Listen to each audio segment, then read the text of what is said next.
Good evening, everybody. Hello and welcome along to the Suffolk Non-League Show. I am James, and tonight you'll be able to see that there is a different man to my side. You guys demanded it. You wanted him on the show. We've made it happen. Dan Snell is in the building. Dan, how you doing, mate? You well? You're not too bad yourself. Yeah. Well, actually, no, I'm not good. I'm not good at all. Some of you guys may be able to hear. I've got an absolute stinking cold. Basically, this piece of apparatus is what I'm using at the moment to try and breathe. So it's all fun and games over at the DeeJam headquarters. But yeah, I'm okay. Mentally, I'm doing fine. Which is the most important thing. But yeah, hello, everybody. Welcome along to the show. It's another Monday night.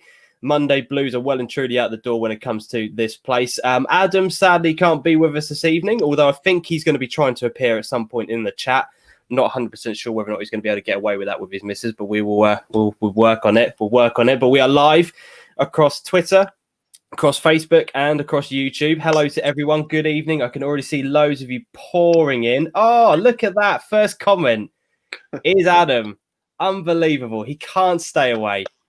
Cannot stay away. Absolutely unbelievable. NFC Jensen, DeeJam Army. Hello, mate. Hope you're doing well. Thanks again for joining the show. Dean Cooper, it's Monday night and only one place to be. Have a good one, lads. I will try, Dean. Basically, I just hope you guys have stacked up on your protein shakes because you lot are going to carry me this evening. There's absolutely no doubt about it. You guys in the chat and Dan, it's all down on you. No pressure, Dan. No pressure. Yes, not too bad, mate. Not too bad. Vinny Ford, I think I should get some sort of commission for my recommendation of Dan. Vinny, DM me afterwards. We'll chat, mate. We'll chat. Snelly Vision says Dean Cooper. Connor Ellis, evening. Adam wears a no-show tonight. Yeah, sadly can't be with us, but we've brought in the next best replacement. Ground hopping Mick, evening, lads. Hope you're doing well. Adam, got to keep a watch. What, on me? It's normally the other way around, mate. I'm normally keeping an eye on you. Don't worry about that, mate. James Bloomfield, evening, gents. Evening, James. Hope you're doing well, my friend. NFC Gents, I'm fine for asking. No worries. Dan Hiscock, evening, gents. Wow, absolutely pouring in. Shane Cauldron, manager of Witton United, non-league knowledge at its best. Dan Snell, looking forward to another great show. We are looking forward to it. We really are. Dan Barnard, hello, lads. Jesus, Adam, without no hat. Oh, that's it, Dan. Or glasses.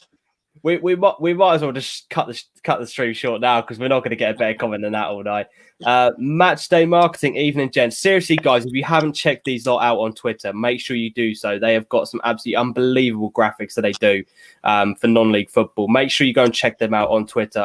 Hit them up in the DMs if you are a football club or just someone in the area looking for non-league graphics. Those guys will definitely sort you out. That is not a sponsor. That is just me saying it because they are that good over there. Jamie Sandlands, Adam's watching with a beer. Don't know about that, but he's watching. He's definitely watching. Alex Eggleton, evening. Jesus, you lot are absolutely pouring in. Mental. Alex, evening, gentlemen. Another exciting weekend to talk about. It certainly has been. Vinny. Oh, I was looking forward to your DM, mate. Don't worry. It's all right. It's all good. Ben, hi, lads. Hope you're both well. Yes, we are. We're doing well, mate. FC Ransoms, evening, fellas. Lee Simmons, good evening, gents. Good evening, mate. Hope you're doing well. Match day did put badge for us. Absolutely quality service. Yes, yeah, they do. They're honestly absolutely unbelievable. We've got your hellos in. Let's get the admin over and done with before we move on into the show. So, if you let me just jump over to this part here. Right. So, thank you very much to everybody who has. Once again, supported the channel via Patreon or via Ko-fi. This really does mean the absolute world. Patreon is a monthly optional service that you can put towards the channel. If you want to donate on a regular basis, that is your best shout. If not, you've got Ko-fi, which is a one-off one-off payment that you can put maybe, something like the price of a coffee, etc., towards the running costs of the channel. And you can get your name featured on the live show. And it is at the end of every single video as well. So if you're interested in that, links for both of those will be in the description. And we had a flurry of people coming into Adam's DMs to talk about the club partnership program. If you want your name on this list, if you want to become a partner of the show, then hit Adam up. You can see his Twitter handle just there at the Adam Wade. There's a whole host of new clubs on there, and I think there are one or two who have got some late entries that didn't make the graphic cut. So apologies on that. You will be there next weekend. So, Dan, it's been a very interesting week in football for non-league. We've had cup action, we've had league action, we've had unfortunate incidents once again where police have been involved. We've had injuries again. It just seems non-league football in Suffolk has not stopped since the restart. It's been brilliant, hasn't it? Certainly been all action since resumed, hasn't it? Yeah, 100%. How have you been enjoying it, first of all, before we kind of jump into the topics and whatnot? Have you been excited to get ground hopping again? Yeah, it's been good. It's different. Everyone will agree it's different, but yeah, it's what it is. And just glad to see football back, really. So we've just got to run with it. How have you found the kind of restrictions? Have you been bothered by any of it at all? Because for me, it's not really, other than signing yourself in, it's not really a huge amount of difference, is there? Let's be honest. No, it's just been good. Really. Every club's playing their part, and it's just been really good. So long may that continue, really, I think. Yeah, definitely. We've had a few more of you guys get involved in the chat. We've got Stuart Spreadbridge. Evening, gents. Evening, mate. Hope you're doing well. Morgan Basham over on Facebook. Evening, guys. Evening, Morgan. Hope you're doing all right. And we've had Ben Moore currently watching the Soham game whilst watching this. Now, that is commitment. I absolutely love that from Ben. Fair play to you, mate. Absolutely fair play. Right. Let's get into the first topic of discussion. We talked about it last week. It caused, and the week before, and it caused a lot of controversy. We have an update on the use of changing rooms. We say on the show, Dan, that the more kind of conversations we have about these things, hopefully more reaction will come from it, because it's a platform of a wider audience for people to actually get their thoughts and opinions across. People, I don't want to say it's because of us, but people are starting to listen. So we have an update, which I know you're all very excited to listen to, and hear my dulcet tones of my croaky voice. So this is the update that came through from Suffolk FA. Now, apologies, I know the writing is a little bit small, but they did put out a lot in here, so I'm going to try and break it down for you. So the FA Chief Executive, Richard Neal, has said, understandably, the use of changing rooms for grassroots football has proven to be a very contentious topic, in some cases causing great upset and division. I think we've seen that on the show in abundance, 100%. The difficulties created when asking participants not to use changing rooms but arrive in matchday kits are numerous, and the significant steps clubs have taken to support this request has been sincerely appreciated. Goes on to talk about an update, and some of the things that they are updating to start from, which was this weekend, is that changing rooms should only be used if absolutely essential, following agreement with the host facility, a review of cleaning requirements, and the full update of the COVID risk assessment. Participants should continue to be asked to arrive in matchday kit, so no real change on that part. If participants are using a changing room, social distancing must be observed at all times. A maximum of 6 people to be in a changing room, which I suppose falls in line with the new rules that we're all having to abide by, where 6 people at any one time in a room, unless it's your own family, etc. The host facility may control the flow of traffic along walkways to changing rooms to maintain social distancing. Where possible and appropriate, changing rooms should be well ventilated. Changing rooms can be used to securely store bags during the game. And then the second part is that changing rooms can be, so the requirement of face covering in changing rooms is at the discretion of the host facility, which I found quite interesting.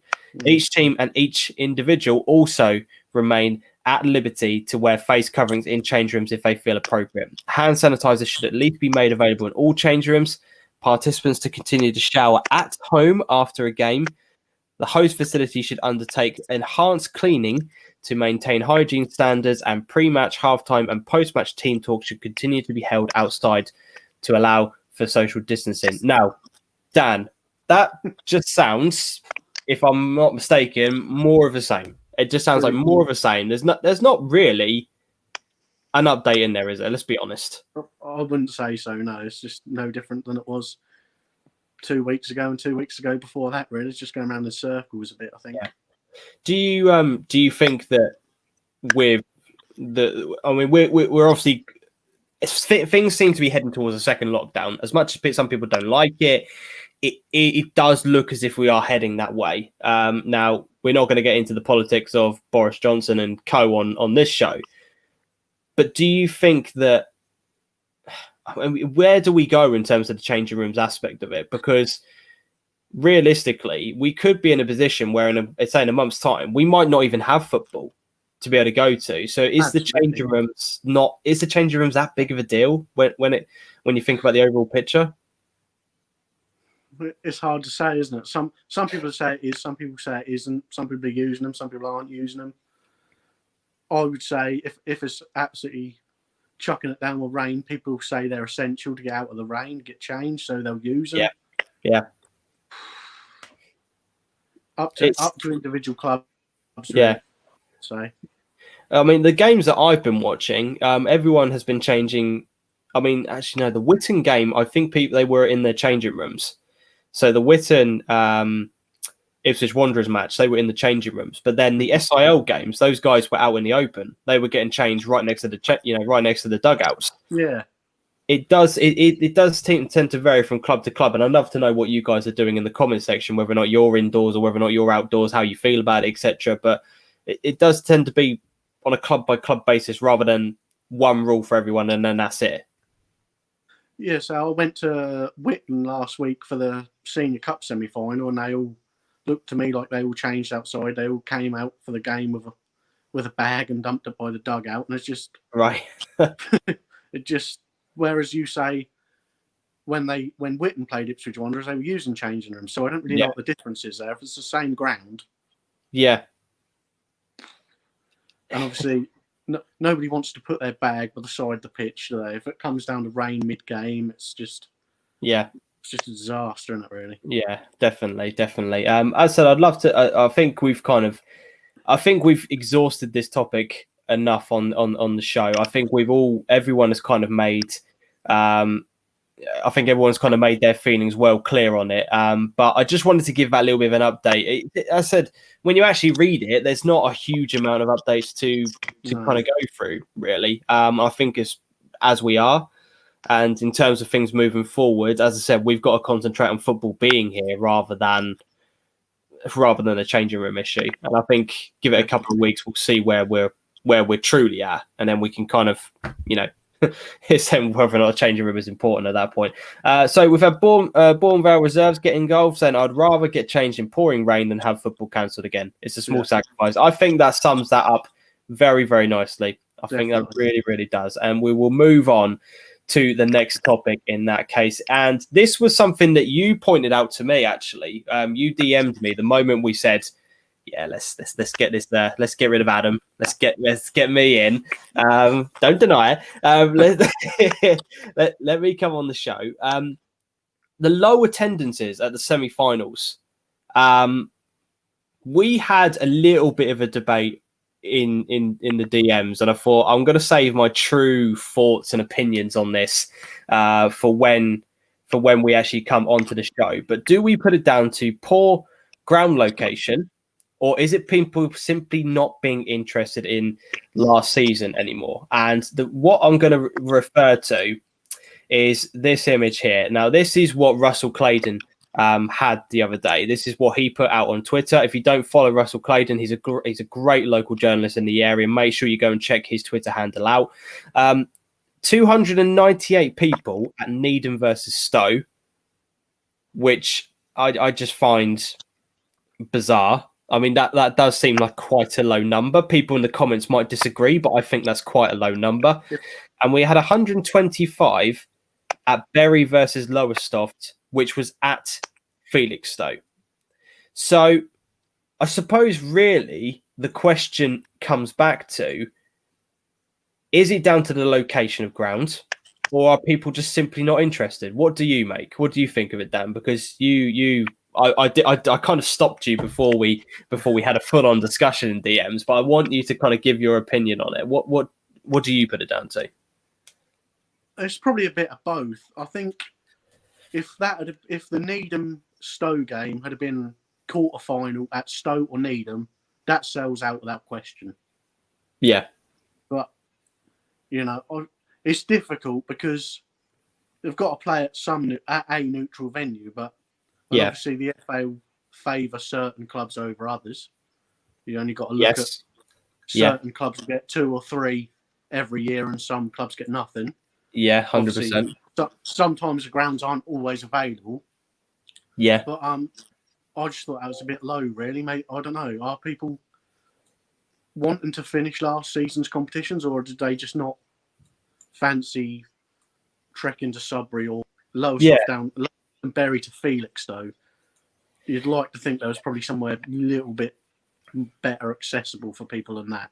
Yeah, I mean, if you kind of think about, let's look at the Felixstowe the Needham versus Stowe game at Sudbury.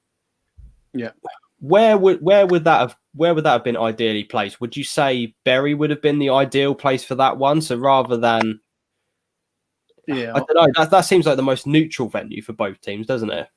I'd have probably said Bury, but the only thing is they were playing in the other semi-final, weren't they? So there would have been less people to host that game. Sure. However, as a ground hopper like yourself, James, it's a bit disappointing when both of them games on the same night. I find. Yeah, anyway. very good point. Very good point. A lot of people I know would have done both games if they were Tuesday and say Wednesday. Right. Whereas they had to pick between two. So then they made their own choices then, didn't they? All the neutral people. Yeah. Yeah. I think for me, and I've made my feelings perfectly clear on this subject through different podcasts throughout the summer and through the show that when we've gone live, I'm just not interested anymore. I'm sorry, but I'm not. And I know that's going to annoy a lot of people, and there are going to be some people who are attached to certain clubs who are still in the final, who have made it through to the final, etc. I'm just not interested. And I think Adam is very similar to my thoughts as well, because he's come out and said, I can't feel attached to a tournament that is linked to last season, when everyone knows, obviously, the whole situation that we had, it was, the whole season being cancelled, etc. Why the cup's going on. We're not going to talk about that anymore. But for me, I'm with Adam. I can't feel any sort of attachment to something that has already been and gone, because you then got the issue of suspended players not being registered. Who are you allowed to pick? Who aren't you allowed to pick? If you then pick wrong, you're then going to be fined. It's just then this whole mess of thoughts. I think Ipswich Wanderers had to register. Oh, we appear to have lost Stan. Oh no, he's back. He's back. Sorry, go on, mate. You were saying. I think Ipswich Wanderers on Wednesday had to register a couple of people just for that game. They don't even play for them anymore. Did they? Yeah, I'm pretty sure they did. Wow. Just as a one hour for the final as well. It's crazy. That's ridiculous. Let's get some of your thoughts up on the screen here. Connor Ellis says, if you gauge it on the locations, that's a lot of travelling for fans to make, especially if you were at work that day. Yeah, very, very, very valid point on that part. Have to agree on that. Tony Stone, the FA semis were all ticket, and certainly the senior semi-finals were limited to a maximum of 300 people. That's interesting. That is interesting on that part. Dean Cooper, long way to go for Bury and Lowestoft at Felixstowe. Yeah, again, comes back to what Connor said, especially if you're at work that day. That is a hell of a trek to have to make on there. We've then got, let's have a look. Alex says, Suffolk Senior Cup being played at both teams' home ground. We will, that's been a contentious talking point. Let's talk about that. Let's talk about that now. How do you feel about it? Oh, it's terrible, isn't it? Really? Yeah. You played. I don't see an issue with it. I must be one of the few people that don't see an issue with it. Oh, he's gone again. We'll try and get him back. But let's read out some more of your comments whilst we're waiting for Dan to come back on the screen here. We've got Dean Cooper says, well, this year's Senior Cup final between Wanderers and Cops is at their own shared ground. Yes, it will be good for the ground financially. However, what incentive is that when normally at Portman Road? which is a very, very interesting, very, very interesting point. As I said, Dean, I just don't see an issue with it personally. I don't really see the harm in it being at that particular venue. There's some brilliant comments here for you, Dan, when you come back onto it. I'll tell you what I'm going to try and do. I'm going to remove Dan from the stream, and you're only going to see my face for a little bit. I'm just going to try and send Dan the link again. Try again, mate. Brilliant. See, this is what happens. This is what happens when Adam plays with the system. Absolutely brilliant. But no, going back to your point, Dean. I just it doesn't affect my thinking of it. Personally, I don't really see an issue with the game being held there. I think what is crucial to this particular one is that we've seen that Wanderers and Cops themselves are actually not that bothered about it. I think that's the most important thing. They've both said that they're happy for it to be done.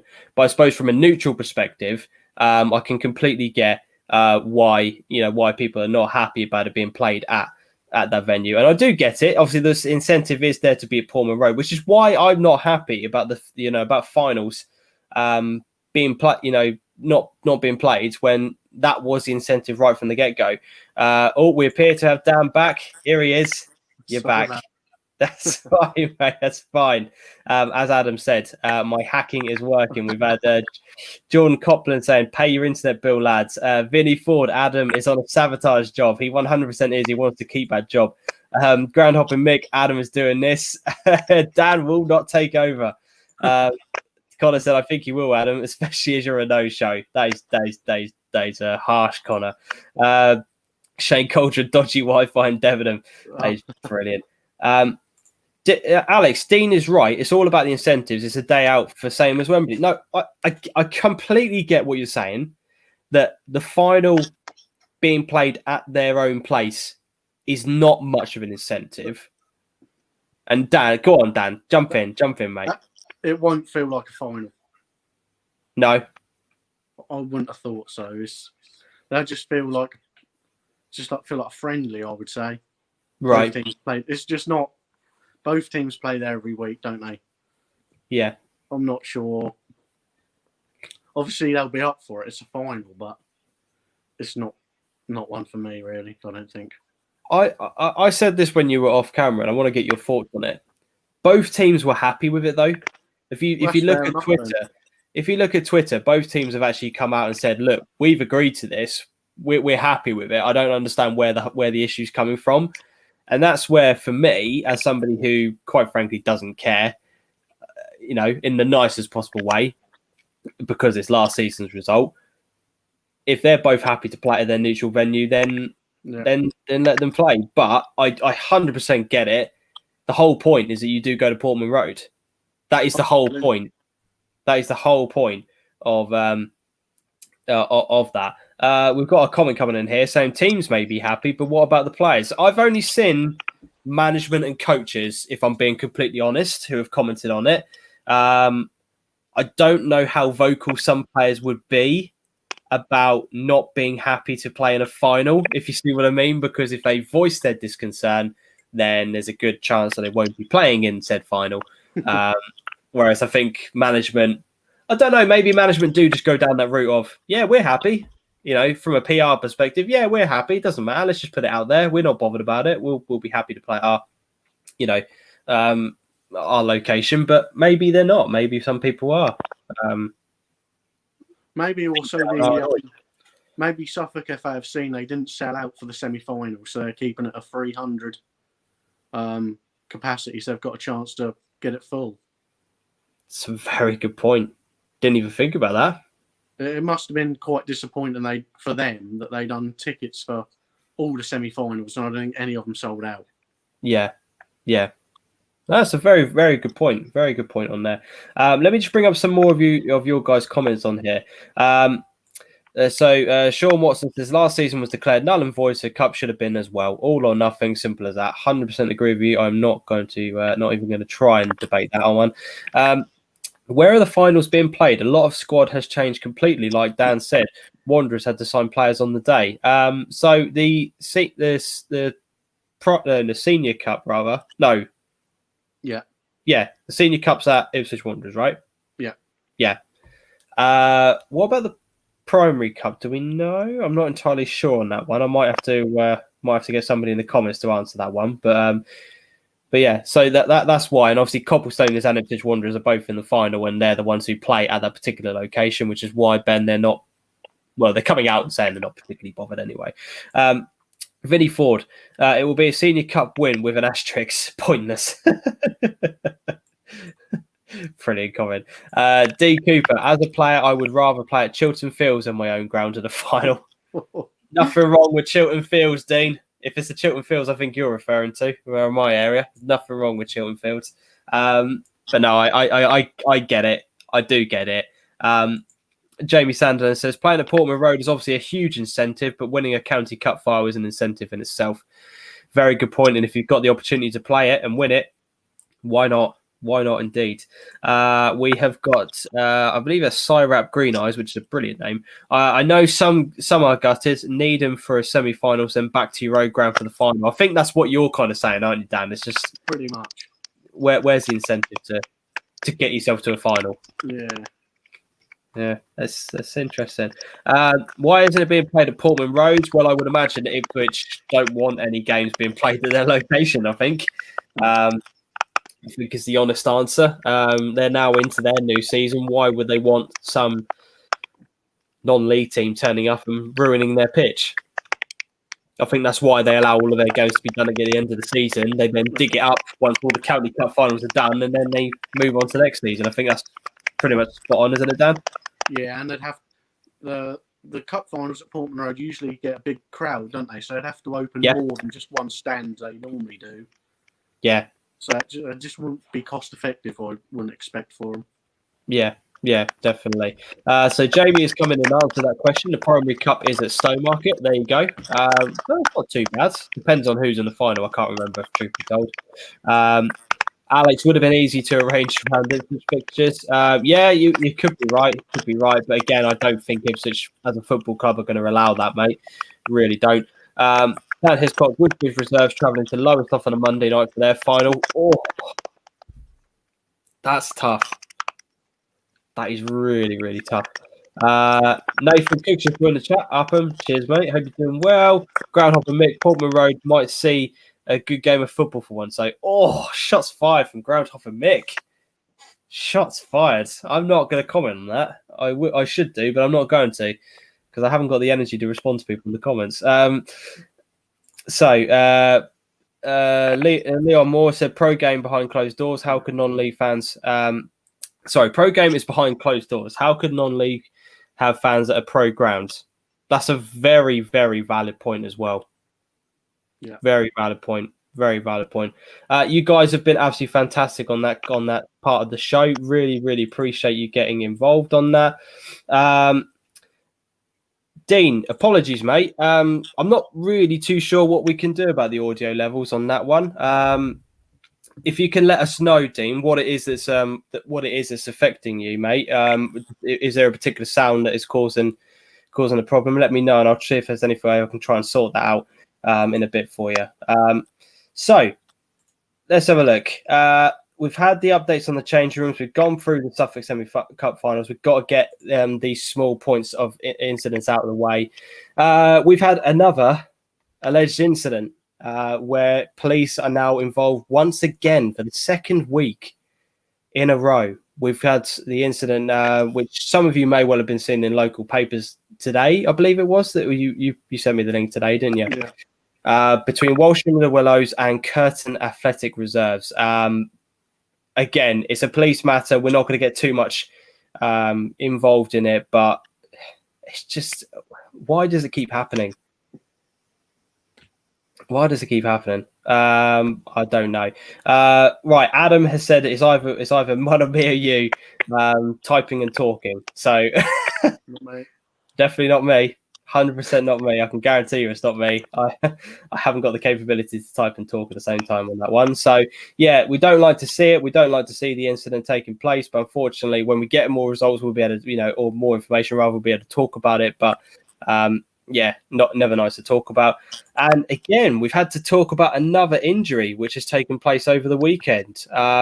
We've had horrible news that the game on the weekend between Debenham and Norwich CBS had to be stopped on 89 minutes because of the injury to Henry Fowler, a suspected broken wrist and forearm. He has tweeted out saying that he's recovering well and everything should be okay, and he hopes for a speedy recovery. And we send our thoughts and best wishes out to you, Henry. Hopefully it's nothing too serious and we can see you back on the pitch. But I believe, even though it was the 89th minute, the game was abandoned and the result doesn't count. Is that what you've kind of seen, Dan? That's still what's showing at the moment, yeah. So obviously the game won't finish, so it goes down as abandoned. Yeah, yeah. It's good. It's a real shame, real shame, because look, obviously the incidents happen, and the injuries are a horrific thing. We never like to see it, but you would like to think that common sense prevails. Absolutely. And 89th minute, are we really going to replay the game again? It just doesn't make any sense. I mean, again, I hopefully someone can listen. Maybe someone knows the rules and can explain to me why the game has been abandoned at that particular point and not clarify the result. I mean, obviously you were involved as a club secretary for a long time, Dan. Any reason that you can think of as to why it wasn't? I don't know. I wasn't at the game, so it's just hard to say. It's I don't know. It just seems interesting that as on 89 minutes we've had to abandon a game rather than just say, right, it's 1-1. Let's just call it there. I think both teams would have accepted that, but we move on. Alex obviously involved at the game. 92 minutes from the referee's report. Oh, I guess even worse. That will have to stand then, surely. Well, maybe Alex can answer this. Why was it not? Why is it not counted as a result? Maybe you can let us know, mate, in the comments below. And we've had Toby who says arguably was the man of the match for that game as well. Again, wasn't there. Can't comment on that, but that's interesting. Interesting. Horrible incident. No one likes to talk about it. But yeah, unfortunately, that incident has happened. Right. Let's get into before we go into the results, let's talk about the Super Six. Now, this went down incredibly well with you guys the other day. We asked you to send in your predictions for the Needham Market versus Stratford match. For last weekend's results, and this is the results that we're going to be putting up for this time. So these are the games that we want you to predict. Then we've got Needham Market versus Stratford, Swaffham versus Long Melford, Lakeheath Heath versus Great Yarmouth, Hawley versus Henley, Southwell versus Bacton, and Somersham versus AFC Yorkshire. Now, I am going to try and put the link in the description. Now, I believe that Adam did send this over to me, so I'll try and get it into the chat before we go. But we had over 70 people respond to this last weekend and sent in their predictions, which is absolutely unbelievable. And I do have a bit of an update about it. I'm just going to bring up my mentions from Adam in here. Let's have a look. We've got 74 participants, which is fantastic stuff. Everyone scored this week, so everyone got at least the result or a score prediction correct. The lowest score was Ground Hopping Mick with 1. So you got one result right, mate, but unfortunately nothing else other than that. We are going to be posting this up as a league table after a while. So for those guys who are interested, we will be keeping a tally of the results as we go through. All right. But apparently the week winner was Tommy Smith. So Tommy, if you are in the chat, let us know, mate. So Dan, I've just said there, mate. Tommy Smith. I don't know who Tommy is. If you are in the chat, mate, let yourself known. you are top at the moment. As I said, when Adam is back for next week's show, we will have a running total and a league table to show you guys. But again, these are the weekend results. If I can't get it into the chat now, I will post it out at the end of the show on Twitter. So make sure you follow me over there. I'll post it on Facebook as well for you guys. All right. Right. So I think what we're going to do is, because we've got a few sound difficulties this evening. We've had a few people. We've had a few people sort of saying that they're having a few difficulties in hearing us. So we're just going to go through the results on this one. For results and some fixtures over the weekend. Talking points, rather. All right, and then we might have to call it a day because there are sound issues. Unfortunately, without me signing out, I can't get into it to fix them, I'm afraid. So, yeah, you probably are right. Adam messing up his show because he's not here. He probably is typing away somewhere in the background. I just don't know about it. I just don't know.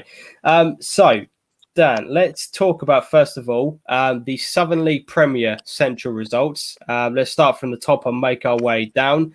I suppose our talking points from this weekend are the lowest off result, Leiston, and also Needham. Some mixed results. From a lowest off perspective, getting off to a very good start. But for Leiston and Needham, difficult opening games. Yeah, Leiston had a hard start there. Russia are a good team. I went there last year, and they're a good team. So I wasn't really surprised with that. Right. Needham, Redditch had a lot of change in the summer, so it really is hard to tell what they'll be about this season. But a point away from home in that league has got to be relatively happy with that first game, I'd say. Right. And good win for Lowestoft, because they 16th last season. They'll be looking to improve on that, I'd have thought. So that's a good win away. Yeah. Yeah, definitely. I suppose really, I know Russia are a good team in that division, and they will be doing well again this season. But I don't know. I think the hype around Leiston, I was maybe expecting a positive result on the opening weekend. They're not, I know social media is one thing, and on the pitch is completely different. But the hype around the club this off season, I don't know. I was kind of expecting maybe a bit more, and I suppose a bit more from Needham as well, because if you look at Redditch's position from last season, it's not an amazing result, is it? And I think they even admitted on Twitter that it wasn't the best game of football for both teams. I did see that, but if you draw away, win at home, that's 2 points a game over the whole season. You won't be far out with that, will you? So yeah, very, very true. Very, very true. Tony, where's the Super 6 link? Adam, if you are in the chat, mate, can you try and post it in? Because I cannot seem to find the link that you posted to me. So, Adam, if you are in the chat, try and post it in for us, mate, so we can get some people getting in their predictions for this weekend's games. All right. So, let's move on to the weekend's fixtures in that league. So I suppose really, again, our side of things, Leiston are away at Colville Town. Lowestoft begin their home campaign against Hednesford Town, and Needham are at home against Stratford Town. How do you kind of see those games going? Because for me, I suppose really we want to try and see a bit of a response from Leiston and from Needham, especially Needham being at home. Yeah, Needham will. That's not a bad fixture going on last season, so they'll like to think they can get a win there, I'd have thought. And Lowestoft, never know what you're going to get from Hednesford, but Lowestoft to be confident, so yeah, they'll fancy a win. And Leiston, yeah, Colville, not a bad side, so it's all on the day, isn't it? Yeah. By all accounts, I think Leiston did say on Twitter they're disappointed not to get a point Saturday, so that's a good positive. So hopefully they'll get something on Saturday. Definitely. Shane has just simply said no manager at Leiston Saturday. Darren Eady was commentating at Carrow Road. I did hear that as well. Very interesting. I'll be interested to see how that one kind of progresses as the season kind of goes on, really. But we move down into the Ishmere North, and again, some of our local sides are in action here. So we saw Sudbury collecting a very good 2-1 win against Coggeshall Town at home. Again, local to us, we saw Bury Town picking up a 1-0 away win against Basildon, which on paper, you see Basildon finishing in bottom place last season, but it's never easy going away from home, regardless of what league you're in. And Felixstowe as they picked up a 0-0 draw against Great Waker Rovers. Again, sort of standout points from that for yourself, Dan? Good win for Sudbury. Yeah. Did I see they had 7 or 8 academy boys in the starting 11? So that's really good, isn't it? Yeah. See youngsters getting a chance. Bury got a lot of injuries, haven't they? So they'll just be happy to get a win. I'd have thought get on the board. Yeah. Again, Felixstowe draw away is decent. That's a good result for them, actually, when you think about it, based on how they were doing last season, the amount of players that they brought in. That's actually a very good point, I feel. Definitely. Yeah, definitely. Let's move on to the fixtures for this weekend. There are quite a few FA Trophy games, which I know will affect the fixtures in this particular division. And I suppose none of our teams are in action in the Ishmael North, but Dan, you've got the link available for the FA Trophy game. So why don't you try and read out some of those guys that are playing in this division? So it's only Bury Town, long trip to Market Drayton. Right. Sudbury Hunter Barking and Felixstowe home to Great Wakeren. Right. Interesting. Same reverse fixture this weekend. Let me just bring the fixtures up on here because somebody's made a very good comment in the chat there. You see the bottom score there: Whittam Town 0, Hullbridge Sports 7. Somebody has just said, "Wow, what is going on at Whittam Town? Should be doing much better than that." Do you echo that thoughts? Is it a one-off, Dan? What do you think about it? Do you know much about what's going on over there at Whittam? They've always struggled, haven't they? But just hung in there. But last season they did a lot better. I don't think if the season had finished they'd have been in danger. But obviously I'll be disappointed with that. So yeah, only way is up probably for them at the moment. I'd say, but early days, isn't it? You can't really get much worse than that, let's face it. Although there was a 10-0 scoreline the other day, but we won't go into that. So James Bloomfield has said Darren will be at Carrow Road every home game as he presents their pre-match show, which will be interesting. So where does that leave him in terms of what he's doing at Leiston? That's it's a question that has to be asked. I know media duties are important and whatnot, but you've kind of signed yourself up to be in this role. Absolutely. Do you know what I mean? They must have known about that before they appointed him, though, surely. I would have thought so. Right, let's move on into the Furlough None. This is where you guys start getting involved. I really feel like you guys are Furlough None and SIL heavy in the chat. So we'll let's look at the midweek results to begin with. So we had Bramford Athletic 1-1 against Stanway Rovers. Hadley continuing their good start against Haverhill Rovers 3-0 at home. Mildenhall 1-0 against God Manchester, and Wroxham 4-0 against Galston.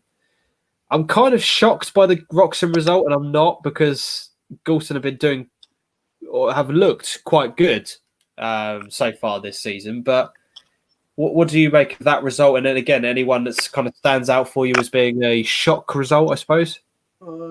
Didn't Wroxham play Galston in the FA Cup on the Saturday and beat them as well? I believe they did, yeah. Yeah, so that's quite interesting. That's a good win for Mildenhall. Yeah. God Manchester are a decent side, but so are Mildenhall by all accounts. So I can see that would have been a tight game, and it's good to see Hadley up there at the start of the season. Yeah, definitely. And that is echoed by you guys in the comments. Dean Cooper, Hadley are on fire at the moment. Connor Ellis, Hadley are surprising everyone. Yeah, they really are. They've performed very well at the start of this season. It's difficult to know what to make of them because they didn't really make that much noise in pre-season about what it was that they're doing. And from what I've heard, they took their chances very well in their game against Whitton United a week or so ago. But I suppose at the end of the day, if you're clinical, you're going to get results. It doesn't really matter about how you play, what your style of football is. At the end of the day, it's about putting the ball in the back of the net, and that's, do you know what I mean? That's the most important thing. Dean Cooper says that Hadley looking very good defensively, and Vinnie Ford. I thought Hadley would struggle, but they are doing incredibly well. They really, really are. And long may it continue, because we need some results like this and something to keep shaking this league up. So very, very impressed with that side of things. So let's go on to the weekend results, where we saw Galston collecting a 2-1 win against Clacton, so bouncing back with a very impressive home win. Haverhill Rovers 4, Woodbridge 3 in a very, very high scoring game. Stanway Rovers 2, Wroxham 3. So Wroxham 2 wins in a week for them. Swaffham, another defeat for them, this time at Kirkby and Pakefield. And Stowmarket picking up a 2-0 victory away from home at Thetford Town. Again, what kind of result stands out for you? Oh, definitely the Haverhill game. They were 3-0 down, I believe. Were they? With about 20 minutes to go, and then got back to 3-3. Woodbridge missed a penalty at 3-3, and then Haverhill went on to win it. Yeah. I did see the highlights of that, and Haverhill hardly got in Woodbridge half the first half, and then right. come back right at the end. So that's a really good result. And Kirkley keep doing it, don't they? I think they're 4 from 4 now. Yeah, they are. Yep. Worried a bit for Swaffham at the moment, but you're not the only one. You're not the only one. Adam's now getting involved, saying I'm scared for Swaffham. Yeah, there's it's not looking good for them at the bottom of the table. It's really, really not. Ian has said, "Come on, Stowe. Good luck tomorrow night." Connor Ellis is saying Stanway putting in good performances in against Wroxham. Very, very good performance. Shame they couldn't get the result by all accounts in terms of looking at it from a scoreline perspective. It's a very close game. But unfortunately, Wroxham, for them, unfortunately, Wroxham just come out on top there. Connor Ellis, Thetford and Stowe was a very boring match. Never really got going. Stowe looked very slow on the ball. Obviously, Connor watches the Stowe games a lot, so is a good source of knowledge on that one. But again, I suppose it doesn't matter how you play. The result is the most important thing. Do you know what I mean? So, did very well to get that victory. And then the week's fixtures are coming up. Sees Norwich United versus Kirkley and Pakefield. As you said, Kirkley getting off to a fantastic start. 4 wins from 4. Very impressive form going into this game. And Walsham the Willows versus Thetford. Thetford lost all 3 games to open up the season. Walsham, obviously, there's been a couple of postponements here and there, so haven't really been able to get their league campaign kicked off and started. But yeah, two midweek games to kick things off. And then the weekend's results, or weekend's fixtures rather, we have Brampton versus Galston, Ely versus Norwich United, Clacton versus Thetford, Kirkley and Pakefield versus Stanway Rovers, Newmarket, who have only played the 1 game in the league, playing against Hadley United, the one of the form teams that has to be said in the division. Stowe against God Manchester, Swaffham Long Melford, Whitton versus Haverhill, Woodbridge versus Mildenhall, and Wroxham versus Walsham the Willows. Your stand-up fixture from that game, from those round of fixtures, Dan? Probably go Newmarket Hadley. Yeah, why is that? I think we'll find out more where Hadley are on Saturday, because Newmarket are very good at home, aren't they? So that'll be good for them. Brantham Galston will also looks good on paper, so two decent sides. So that'll be a good one. I'm looking forward to Clacton versus Thetford. I want to see how both teams respond after having back-to-back defeats in their locker. Clacton, I thought were going to be right up there. I thought they were going to be right up there in terms of competing. Maybe not in the top 2 or 3, but I thought they were going to be making a good go of it this season. Obviously, it's very early on. We're only 3 games into the season, and a lot of things can happen. But back-to-back defeats, along with what Thetford and how they've started off the season, that's going to be a very interesting fixture to see how both teams play that one out. Definitely. Let's get some of your comments up on the screen. Ben Moore. Woodbridge were unlucky. Kirkley looking very strong right now. Looking forward to it all playing out, especially in the SIL. Yeah, we're going to get to that in a few moments for you, mate. Michael Crowford, we need the G-Man for Stanway weekly update. Yes, we do. If he is in the chat, make yourself known, my friend. Make yourself known. Kirkley versus Stanway. I think Stanway might sneak a win. That's a very bold statement from Connor. I love it, though. That's very, very bold. So, Furlough North, some of the results during the week. We had Distown beating Debenham 2-0. Apologies, Alex. You're not going to like me reading out that result again. Haverhill 0, Lakenheath 4. The Kings Lynn Reserves versus Marchtown game was postponed. Mulbarton 1-1 against Yarmouth. AFC Sudbury 2-0 winners against Cornard United. And Downham Town beating Wisbech St Mary 2-0. Good to see Dis getting off, getting a win there. Obviously, again, I know Alex is not going to like that particular comment because it's against his team. Any other results kind of stand out for you? I think the Sudbury Reserves against Cornard is a very impressive win. Yeah, I would say so. Lakenheath goes from strength to strength. They just score for fun, don't they? And Mulbarton against Yarmouth, that looked tight game. So, don't know about Mulbarton this season. I'm having my doubts already, but yeah, they've not made the start they'd have wanted to. But the Yarmouth aren't a bad side, in fairness. So, yeah, see how it pans out.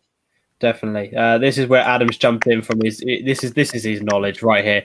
Clacton are transferring to the Essex Senior League next year. They announced pre-season they see this as a dead rubber. And then Dean saying spot on, Adam there. So that's interesting. I must have missed that piece of news. So maybe that is why some of the results are starting to slip. And they did want to be in it this season, didn't they? Because they think they can be more competitive in that league. But they were in it, then they weren't. Then they were, then they weren't. So brilliant last minute from the FA again. So standard really. We've got the weekend results, and obviously we know about the Debenham Norwich game. We talked about that already in a bit of detail. It was the 92nd minute according to Alex, rather than the 89th at 1-1. But it's a shame that result couldn't have stood. Cornard losing 2-5 against Kings Lynn Town Reserves. Brilliant result for Kings Lynn Reserves. Great Yarmouth 4-0 winners against Needham Market. Marchtown beating Leyton Reserves 6-0. And again, Sudbury Reserves collecting another victory. This time 3-1 against Wisbech St Mary. I suppose some results that you would expect about, first teams beating the reserves, etc. But any shock results in there for you? Yeah, I thought Cornard would beat Kings Lynn at home. Yeah. I mentioned it on last week's show. Do you think that because Kings Lynn are going to be, the first team are going to have a massive delay in starting off their season again because obviously now they're in the in the National League? Do you think they're going to start dropping some of their first team players down to give them guys some first team football? Because that, I need to read the match report, but that could well be what's happened here. You could have seen a few sort of first team players dropping down. I'd be surprised, but you never know in reserve teams. But they've probably just got a few strong. Maybe they've got a few second year young lads that have developed over the summer, and so they'll be better than they were last year. Yeah, no telling with reserve teams really. Definitely. Alex has said we're just awaiting feedback from the league to see if the results stand. So fingers crossed. Yeah, I hope so because it just seems like a complete waste of time to play the game again. Hopefully that result will stand. So the midweek fixtures, we've got Ipswich Wanderers versus Framlingham, March versus Lakenheath in a game that looks incredibly tasty. Both teams have won all of their games in the league so far this season.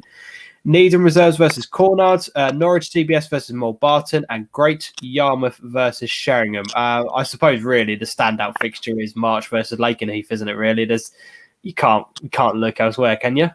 No, that is game of the round of fixtures for tomorrow. So yeah, I fancy March for that.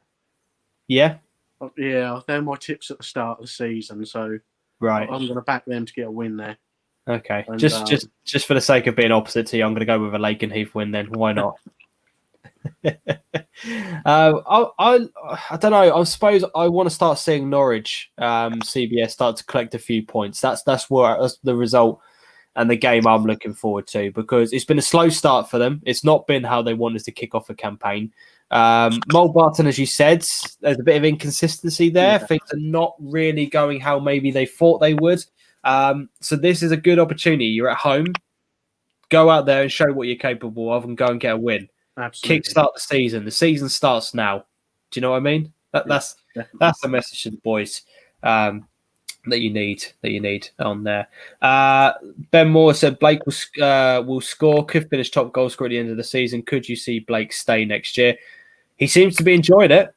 I mean, it's the stuff he's putting on social media. He seems to be at the best club in Suffolk. If what he's he should be top scorer in that league. Oh yeah, 100%, without a doubt. He's an absolutely unbelievable player.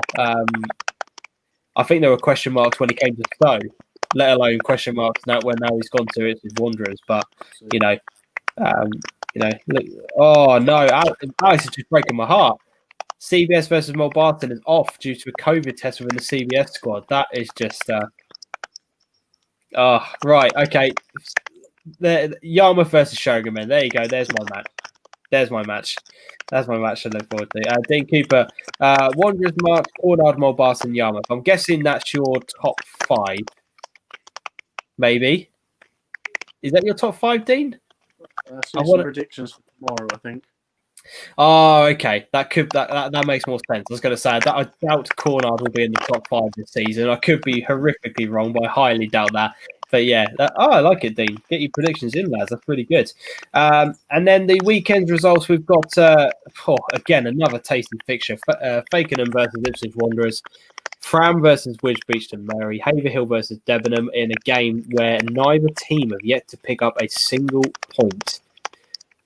That's going to be a very interesting fixture. Kings Lynn Reserves versus AFC Sudbury. Reserves, Lakenheath versus Yarmouth. Blaisdon Reserves versus Cornard. Mulbarton versus Needham Market. Norwich CBS versus Downham. But obviously, we've now got that question mark on Norwich CBS. If the midweek game is going to be off, I highly doubt that game will be going ahead either. And Sheringham versus Dis. Again, without being too obvious, Fakenham versus Ipswich. I suppose that's the game of the round, isn't it? Yeah, especially if Ipswich Wanderers win tomorrow, they'll be 3 for 3 as well, won't they? So, 2 good sides there. I expect for them to be right up there by the end. Yeah. And Lakenheath Yarmouth will be a decent game as well, I'd have thought.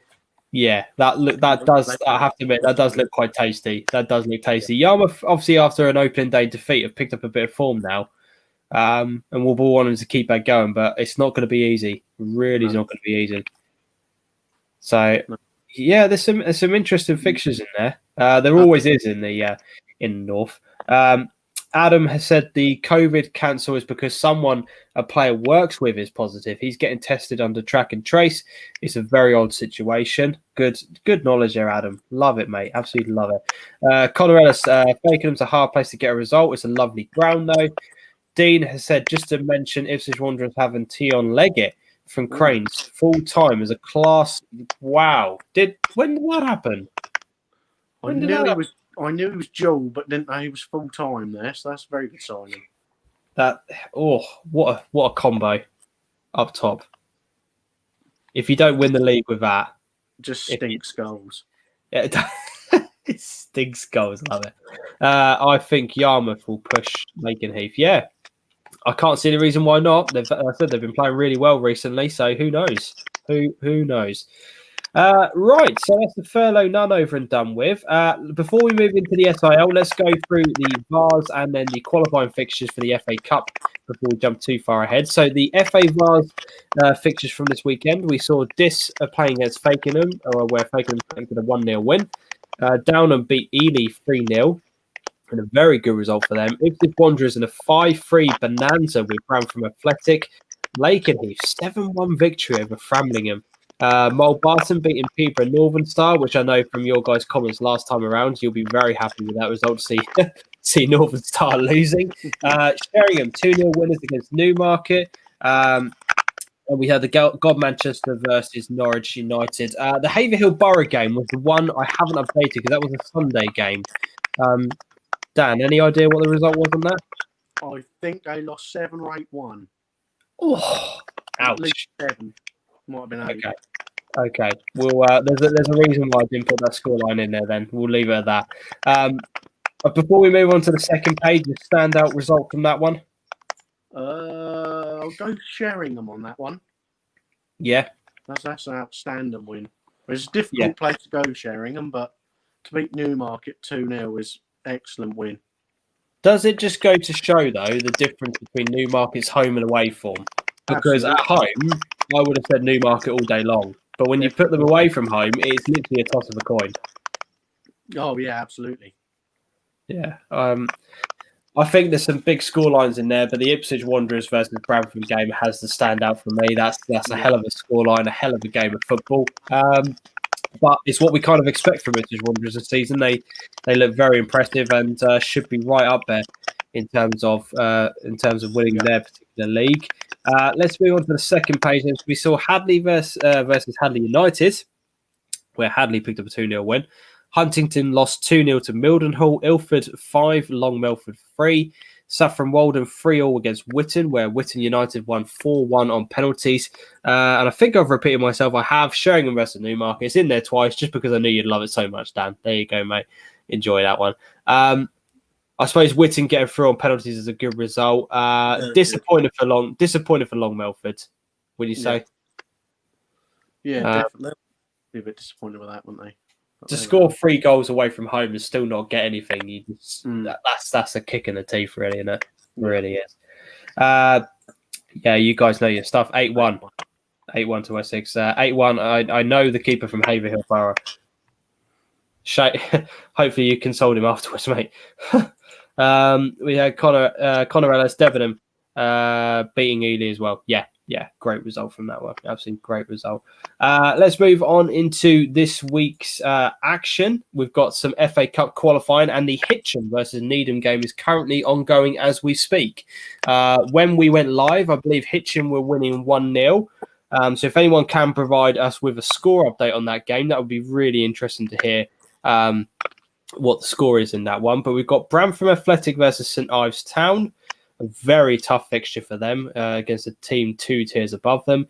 Bury versus Brightlingsea Regent. Cambridge City versus Stowmarket, which I know tickets have been selling online quite well for that game. So if you are in demand for that game, you've got to get in there quick. Coggeshall Town versus Stansted. Deerham versus Canvey Island. Ely versus Biggleswade. Haverhill versus Malden and Tiptree. Kings Langley versus Clacton. And Leiston versus Biggleswade. We have got a second page on here. So Dan, what games are standing out for you as tasty ones? I'm looking at Deerham versus Canvey Island. That's a big way to travel for Canvey. So that could be a very good game.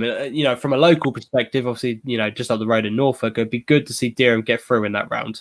Oh, definitely. Deerham, really good club, so hopefully they'll get a win there. I'm going to Bury against Brightlingsea tomorrow, and I think Bury will get through. Yeah. I think they'll be a little bit too strong for Brightlingsea, although they're league below. That should be good. I think I looked earlier; they sold about 350 tickets for that as well. So wow, good numbers crowd down there. And I think Stowmarket could get through tomorrow as well. It'll be interesting. I don't know if I see them going through, and that may annoy a few people in the comment section. I don't think they've quite got going this season. Judging by what people are saying and what I'm being told, look, they're getting the results. And yeah, granted, that is the most important thing, but they haven't found their rhythm yet with a lot of last season's players going out the door.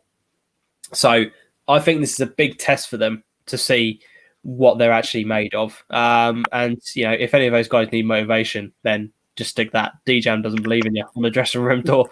There you go. That's your motivation, boys. Oh, dear me. The other results on there, we've got Long Melford versus Cheshunt, Stamford versus Sudbury, and Lowestoft versus Averley. Again, the Lowestoft one is at 8 p.m. kickoff. Everyone else is 7:45. And obviously the Hitchin Needham game, which we mentioned, is on tonight. And we have a score update to say that Hitchin are currently winning 2-0, which is very disappointing from a Needham perspective. Hopefully they can turn things around, which I would have thought Might well be halfway through the second half at this point. I'm not entirely sure, but we'll get. Oh, maybe somebody can put that in the comment section. How long is left in that game? It's a new team for Stowe to play against. If we play like we did against Yaxley, we have a chance, which is a very, very good point. Lowestoft versus Avery will be a good game. Yeah, I have to say, fancy Lowestoft for that one. Again, it's a long way to travel on a Tuesday night. Especially with the kickoff being even later on as well. That's a good opportunity for them. 8 minutes left in the game. Right, yeah, not looking good, I'm afraid. So it looks like Needham are going to be exiting from the FA qualifying first round. So let's get into the SIL. A lot of my audience are SIL fans. Dan, some massive results over the weekend. Absolutely huge. Achilles 2-2 against Trimley Red Devils. Bilston Rangers 3.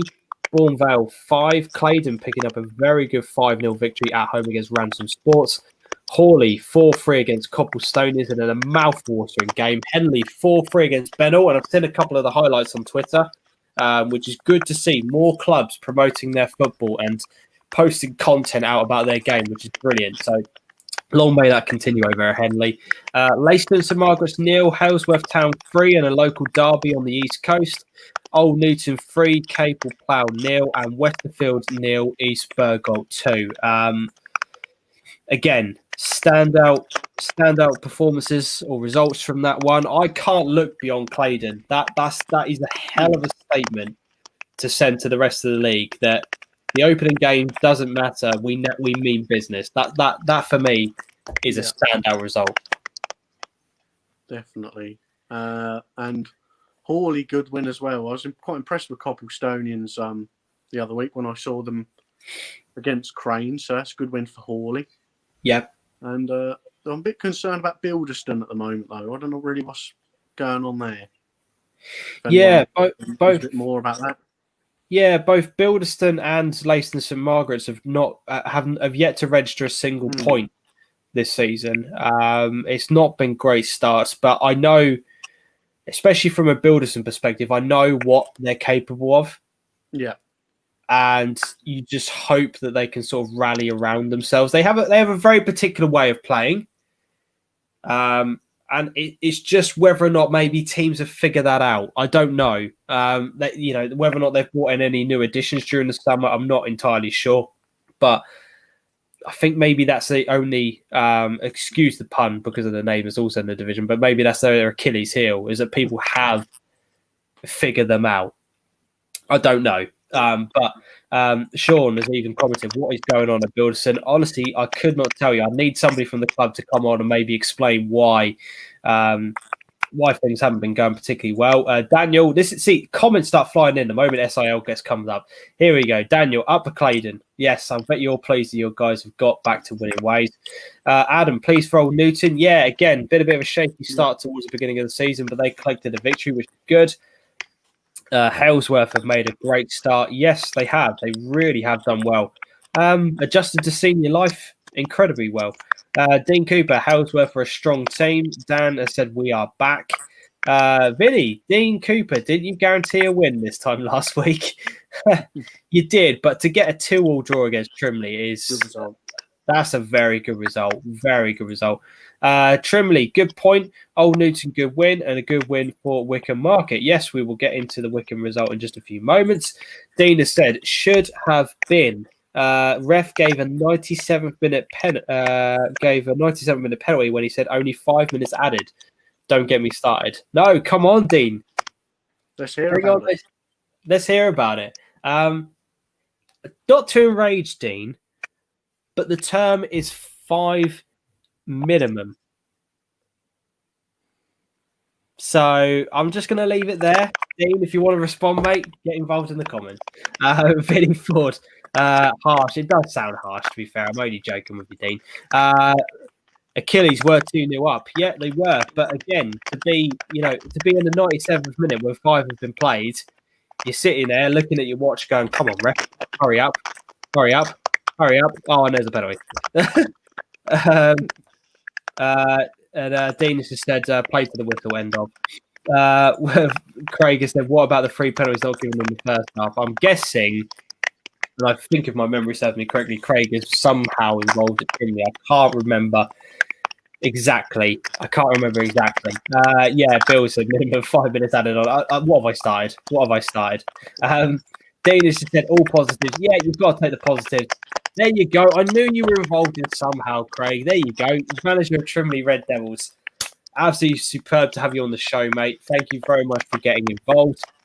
So let's look at the fixtures for this upcoming weekend's action. We've got Bournemouth versus Achilles. We've got Capel Plough versus Westerfield United. Crane, who have only played the one game in the league so far against Old Newton. East Burgoll versus Claydon. Hawley versus Henley. Ransoms versus Bilderston. And Trimley versus Leiston St Margaret's. I mean, I'm looking at Crane versus Old Newton. You know, Old Newton has turned their season. I say turn their season around. It's 3 games in. It's a bit dramatic, but they've turned the poor start around. And to see how they respond against Crane will be very interesting because Crane are everyone's favourites. Let's not get away from it. Everyone is expecting them to romp the league. What about you? What is your kind of standout fixture? I was going to agree with you on that one, but Hawley Henley should be half decent as well. I'd have thought. Yeah, they were both up there last season, weren't they? So that'll be quite good. Yeah. I think let's get Tony's comment up. He says Bennell much improved from last year, but Henley showed lots of character to come back from 3-1 down. That's very impressive. Yeah, Bennell. I was very impressed with Bennell, and I raved about them in the matchday experience. I think they've done. They've started off this season incredibly well. I really like the look of them. Ransoms Claydon played well. We were the poorest we have been in 18 months, in my honest opinion. We will be back stronger. That's a big statement, but yeah, it's how you react. Do you know what I mean? I've said it time and time again on this show. Bad results can happen. It's how you bounce back that's the most important thing. And I have absolutely no doubt that the guys over at Ramsons will perform this weekend. And obviously they are playing Bilderston, which we've talked about. You know, if you want to bounce back, there's a perfect opportunity to do it. If you look at things on form, not saying that in a disrespectful way, but you see a team that's lost 3 games on the bounce, you can't really ask for much more. No, that's equally, Bilderston will fancy that as well. They see Ransom's lost 5, so yeah, they'll think they can get off and running as well. So that'll be interesting. Definitely.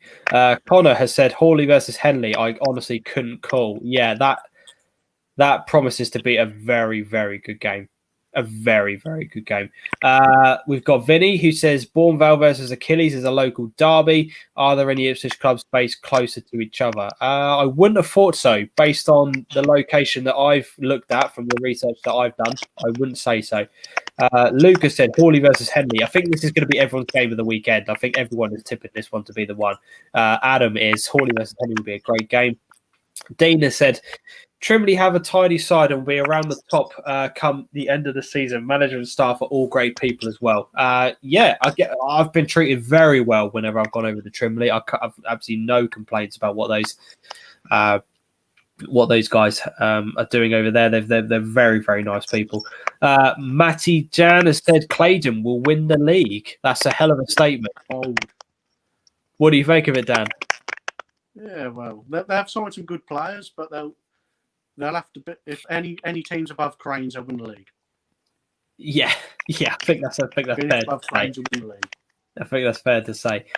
Ransoms Kenny's a top guy, and they have a super front line. They really do, and they will be in amongst the top pack. I said at the beginning of the season, I think they're going to have a very good season, Claydon. There's a lot of good teams in this division. There's a lot of good teams, and I think it's going to be interesting to see how Halesworth continue that good start to the season. Obviously, they've just been promoted. They've started off the season very well. Let's just see how they are come maybe November, December sort of time, and then we'll really have a good way of being able to judge them. Achilles win, Capel win, Old Newton draw, Claydon win, Henley win, Ransoms, and a Trimley win. So Ben is going full in on his predictions on there.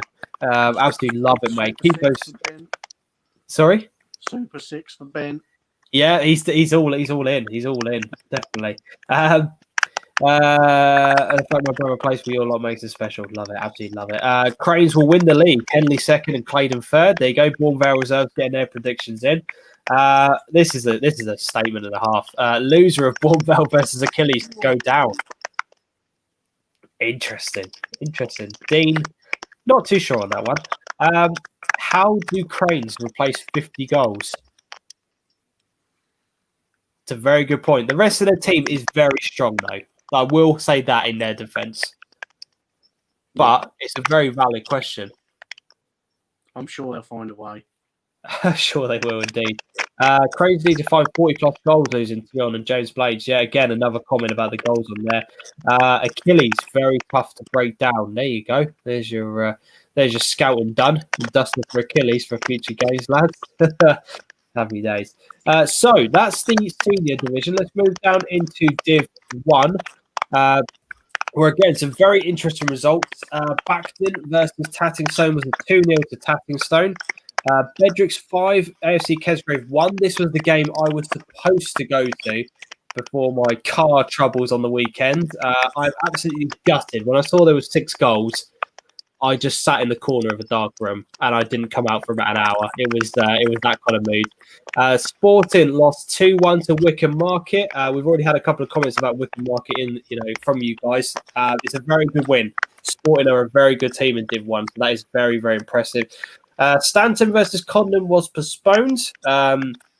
I believe that was due to a COVID reason. I could be wrong, but I believe it was due to COVID. Falcons versus Grunsbury playing out a 0-0 draw. I'm glad I didn't go to that one.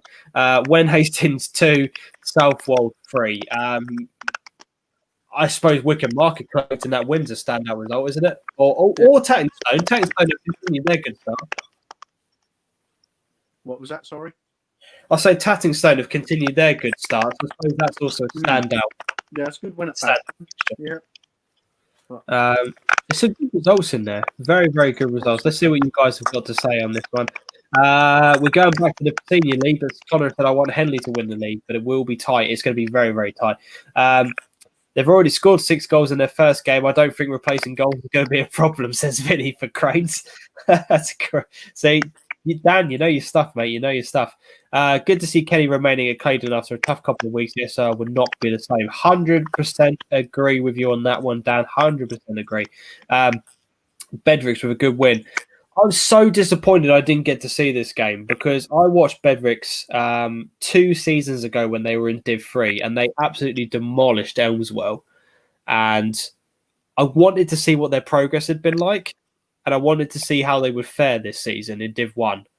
And to miss that game, I was unbelievably gutted. And as I say, getting 6 goals on camera is always a good match day experience for anyone to be able to watch. But I did have a couple of the Kesgrave boys message me afterwards saying, I'm glad you didn't watch because we were bloody awful. So, it hits, swings and roundabouts for both teams, really.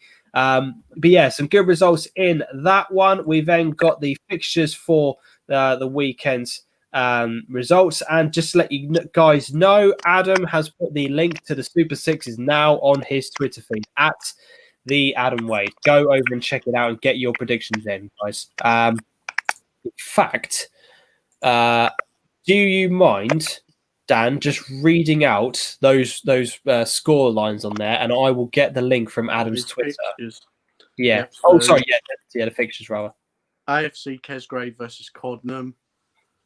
Barham play their first game of the season against Sporting 87. Bedricksworth against Stopland Falcons. Grunsborough against Wickham Market. Southwold home to Bacton, and Tattingstone against Stanton, who also play their first game of the season. 100%. The Super Six is now in the chat, guys. Go over and click the link to register your results. What you think the weekend results are going to be. Dan, did you enter week 1? No. Disappointing. Never coming back on the show. Never coming back. Make sure you get involved in week 2, mate. We're going to keep. I want to beat you. I'm so determined to beat you because then I could just say I know more than the stat man. You can have a weak start then. Yeah, I think I'm going to need it, to be honest. There's some interesting fixtures in this one. A lot of games who are a lot of teams who have yet to get their campaigns off to anything really. Stanton not played, Barham not played, Grunsborough and Wickham have only played the one game. There's a lot of teams who are still fresh and wanting to start off their season. So I'm going to go with Bedricks versus Stowe Falcons as my standout game from the weekend. That looks to be a very good game. I've spoken to a couple of guys over at Falcons over the weekend. They said they're looking forward to testing themselves against the top boys in the division, I think is the right way to say it. So it's been a good start, but can they do that against some of the teams that are going to be right up there? That's going to be an interesting game. What about anyone standout ones for you, Dan? Maybe I might go Southwold Bacton. Yeah. I don't really know a lot about Southwold. Bacton are usually decent side at that level, aren't they? So see how they get on over Southwold. And Wickham won't find it easy at Grunsborough either, I wouldn't have thought. So that would be half decent. Definitely. The Kesgrave Condon one, both teams who have yet to collect the point have got something to prove, and both of them will be seeing this as a game that they should be winning. But some of your guys' comments on Div 1, Tatlingstone played very well on the day, to give them credit. So Ryan, cheers. Rhino, a multi-management back to regular on the channel. Thank you very much, mate, for getting involved once again. Vinny, Tatlingstone are going to be right up there. They are very good footballing sides and they work their socks off for each other. I really want to go see Tatlingstone because the stuff they do on social media is amazing, and I really, really want to see what those guys are capable of. We just had an update from one of the games that has been played tonight from Matthew. Hashtag just won on penalties. Very good result for them. Dan, initial thoughts on that? Yeah, it's lottery in it, penalties, so anything can happen. Obviously, what was the 90-minute score? Maybe somebody can let us know in the comments on that one. What was the 90-minute score from the hashtag game? Tatlingstone versus Bacton was a comfortable 2-0 win, never in danger of conceding and had the opportunity to score a few more. Very good comment from Ricky there. Love it. Absolutely love it. Hi, Matthew. Bacton's pitch is like a carpet. I've seen the pictures. I have seen the pictures, and it does look a very good playing surface. So, never had the privilege of playing on one like that, I'm afraid. But it will be interesting to see how that fares up during the season. Grunsborough versus Wickham Market. Dan, you've got another comment agreeing with you on that one. We've just seen that. If anyone could put the scoreline in. Oh, apparently it was 1-1. There you go. Shane has also put 1-1 into the comments on that one as well. All right. I don't think Adam's particularly impressed with the hashtag of 1. Let's just put it that way. Or Adam, unless you are being sick wherever you are for another reason, if you feel free to let us know, mate. I'd be very interested if it is because of that. Be very interested to see. There's a lot of hashtag haters out there. There is. I'll get your thoughts on them when we round up the SIL, because I want to get your thoughts on that. Dean Cooper, Tatlingstone and Wickham Market for promotion. It's hard to look beyond those two, to be honest. I think Sporting will be up there. I think Bedricks will be up there, but they do look as two standout teams. Social distancing issues at hashtag versus Snell on BBC not going to help non-league cause on continuing. Very interesting point. The more non-league games that get highlighted and are shown on TV, clubs have got to be so careful at that level to make sure that they can do it. That will be a discussion topic for weeks ahead, I'm sure. It depends on whether or not we actually are allowed to continue playing, I suppose, is the big thing, really. 1-1 hashtag play the better football. So I've struggled without the main striker and Wickham to win on that one. Let's move into Div 2. We're nearly at the end here. So Div 2's results, we saw AFC Your Shirts 2, Alfred Sports 1, Bradford Road Old Boys and Ipswich Athletic playing a 1-1 draw. Cockfield versus Saxmundham was a 3-4 scoreline, 7 goals in that game. This is why I love SIL football. There's always goals guaranteed no matter what game you go to. Kirsten 0, Melton 2, and the Stonham Aspel versus Elmswell game was postponed. And from what I have been told, and I don't know if this is right, I've just had it confirmed, or I've had it told to me rather, that Stonham didn't let Elmswell know that there was a suspected COVID case until they turned up at the ground. Wow. Now, I don't know if that's true. That is yet to be confirmed. That is what I've been told. I'm sure people will correct me if that is wrong, but that is what I've been told. So, yeah, interesting, that one. We've got a few more comments on here. Matthew just said Old Newton is a good team. I've seen your videos on them. Yeah, Old Newton are a very good team, mate. They are a very, very good team. AFC Yorkshire says Ufford will surprise a few this year. They're a decent side. That's a very gracious comment of you to say, but considering you've won, you could go in on the. You could go in on, on a different tag than that, but it's a very, very good comment to hear. Apparently, it was during the warm up this incident took place, which. Wow, interesting. Very, very interesting. Some tight results in there than expected. It's a tough old division. Yeah, Div 2 is going to be very, very tough this year. There's a lot of teams competing up the top, and some teams agreed with a comment from Yorkshire. So there you go. Another comment then up are going to do very, very well. So let's move on into the results. Let me just get rid of Luke's comment on here. So the fixtures rather. So we've got Elmswell versus Thurston, Ipswich Athletic versus Melton, Curtin versus Cotfield, Somersham versus AFC Yorkshire, Ufford versus Bramford Road Old Boys, and Walthamstow versus Stonham Aspel. Standout fixture from that one. What are you looking forward to seeing? Well, I'm gonna go Ufford Bramford Road Old Boys. Oh, you nicked my one. I saw Ufford pre-season. I was quite impressed with them for a Division 2 side, in fairness. Yeah. Bramford Road Old Boys got a good team on paper, but it's not played on paper, as it's played on grass. So I'm surprised they haven't got a win yet. Yeah, I agree with that one. That was going to be my reasoning. If Ufford have been, I've got a lot of people talking about them, not only in the comments but also on Twitter as well. And Bramford Road Old Boys have yet to get off to a winning start. So both teams are going to be looking at this one, thinking that they can start off the season, and this can be their starting point. Dean has said that Ufford are a tidy team. I think that backs up what you've just said on there. We've had Luke who says there's only one standout on here, the local derby, which is Elmswell versus Thurston. I knew you were going to say that, Luke.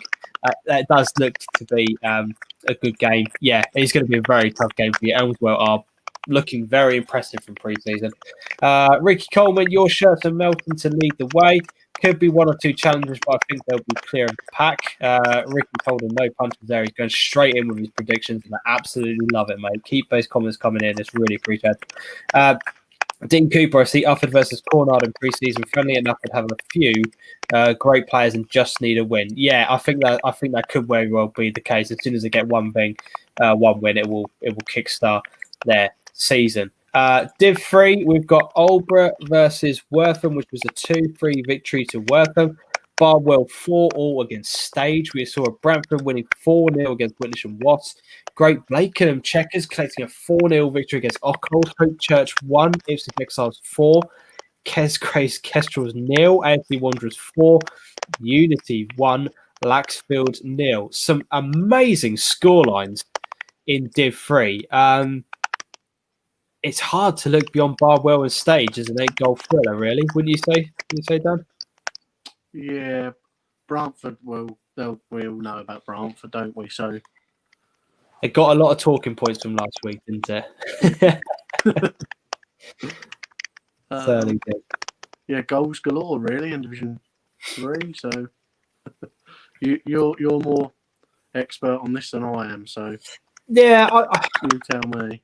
I think Div 3 is an interesting one because there's so many new teams in there that I think a lot of us are just kind of seeing how these first few results lie, and then it's then going to be a case of, right, this is what we kind of expect from them. I have to admit, Kesgrave Kestrels are one that I'm kind of looking at and I'm thinking you should be doing slightly better. But when you are playing against new teams, you literally have no concept of what you're coming up against. Right.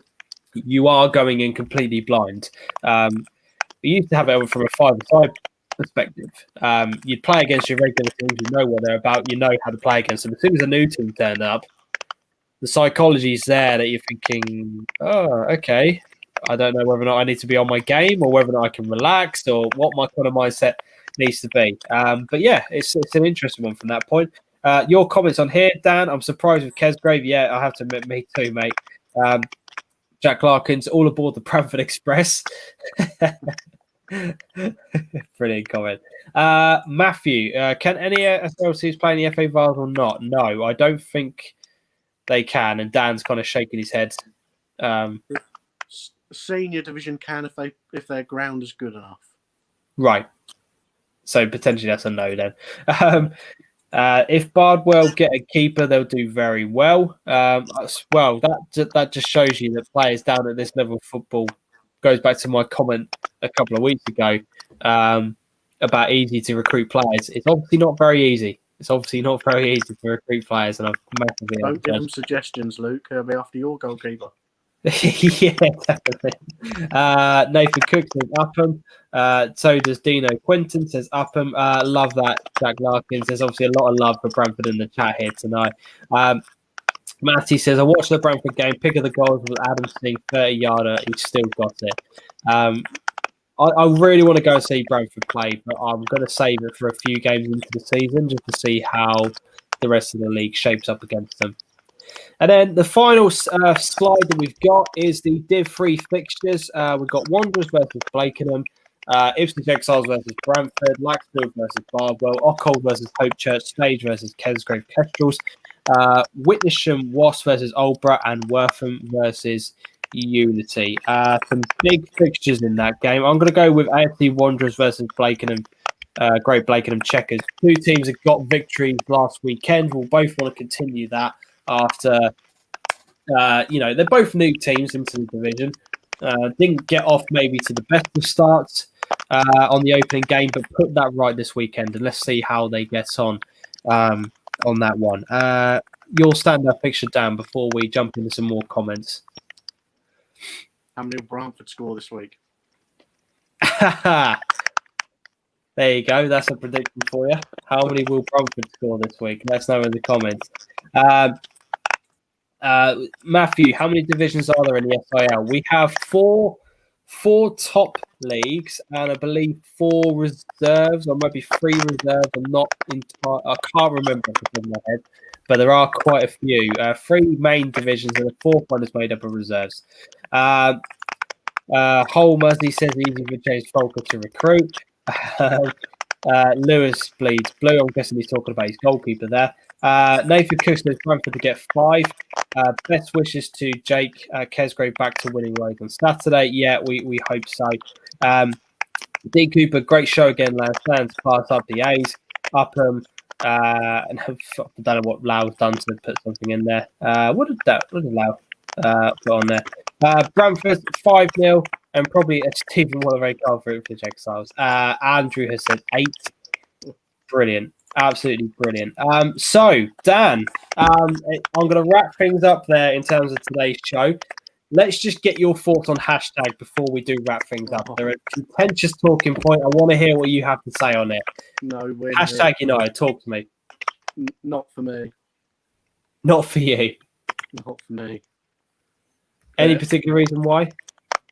Oh, it's good what they're doing, promoting the club and all the video footage, obviously, but they move from ground to ground, don't they? And they were at Haringey and Tilbury, now at Bowers. Yeah. I don't know. Some people like them, some people don't. They've got an interesting fan group and dynamic, and I think Absolutely. what people, I understand why people don't like them. I really do, because I have to admit there have been certain points where I've just been like, I've really got no time for this at all, not because of the way that they're set up. I just think that there's certain attitudes from certain people where they think they're better than they are. Mm-hmm. However, I think the way that they are bringing a younger audience via YouTube and via their social media to promoting non-league football, that is a good thing. Yeah. So there's pros and cons to it, and I completely understand why people don't like them, but there are a lot of positives to the hashtag movement, in inverted commas. But for them getting a victory tonight, that just cements their place in in what they're doing. It shows that they deserve to be there, and they'll get a lot of publicity from tonight. Do you know what I mean? So it's an interesting one. But yeah, Dan, got to wrap it up. I really, really appreciate you guys. I really appreciate you, Dan, rather, coming on and replacing Adam in the chat today. It's been great having you on the show. I hope you've enjoyed it. Absolutely, no problem. Definitely. So all of you guys who have been involved in the comment section, thank you very much. We apologize profusely for the sound issues that we were having throughout the live stream. I'm not entirely sure what was going on with there. I know that there was some sort of keyboard sound effects, but I can assure you it was definitely not myself and Dan. I don't know what was happening on that point, but I hope you've enjoyed the show. If you are watching from a Twitter perspective, give the show a retweet just so that you can promote this out to as many people as possible. If you're watching this on Facebook, share the video. If you are on a YouTube side of things, make sure that you subscribe to the channel and hit the like button. I really appreciate what you guys have done over the past few weeks. You've transformed this channel onto something that I never thought it could be.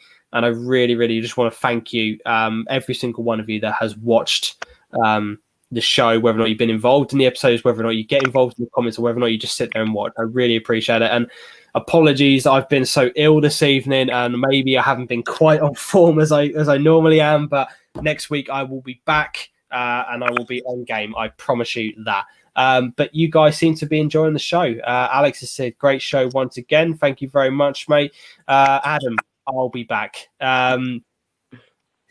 We'll have to get you on, Dan, for your expert opinions on some sort of stuff throughout the season. I'd love to have you back on the show. I'd love to have you back on. Dan, great show again, lads. See you next week. And Matthew has already retweeted the link. Massively appreciate that, mate. But yeah, thank you very much for watching. And until next time, as always on the channel, adios.